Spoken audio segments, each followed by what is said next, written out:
Terima kasih kepada Dr. Zul dan juga tim dia, Cik Daud ya sekali. Tuan Cik Saiful, okey. Sudi datang ke kebun Pak Din nak lihat apa projek terbaru Pak Din ni lah, MS16 yang dimonitor oleh pihak Mardi lah ya. Pada hari Mardi SQ dan juga Pontian. Terima kasih Cik Zul kerana sudi datang ke kebun Pak Din. Okay. Kebun Pak Din ya, ni sistem sama begini lah semua. Kebun Pak Din ni.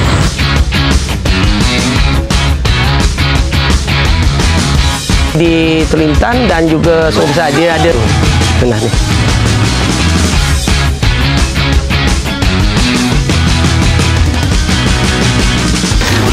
Saya akan potong semua. Let's go!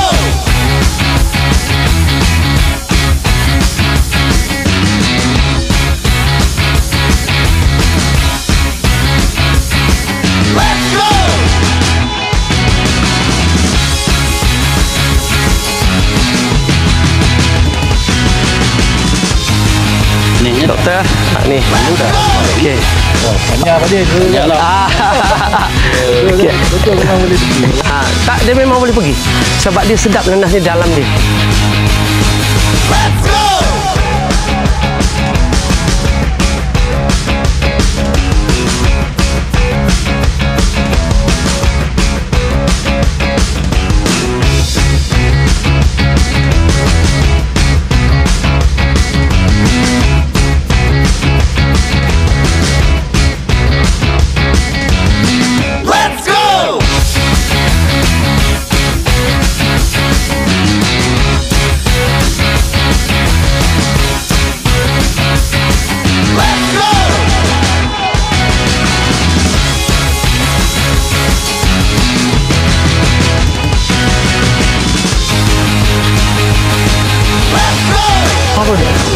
Pak Din nak potong buah ni dua jenis ni kita tengok.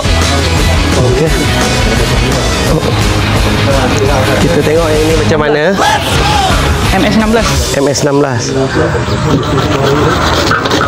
Okey, ni tengok. Tuan dia punya tapi ni memang saya tak sembur untuk racun serangga saya tak ada saya nak tengok result dia je. Ini dia keadaan dia. Okey. Okey nampak? Tu lawa. Dia cantik. Okey. Okey.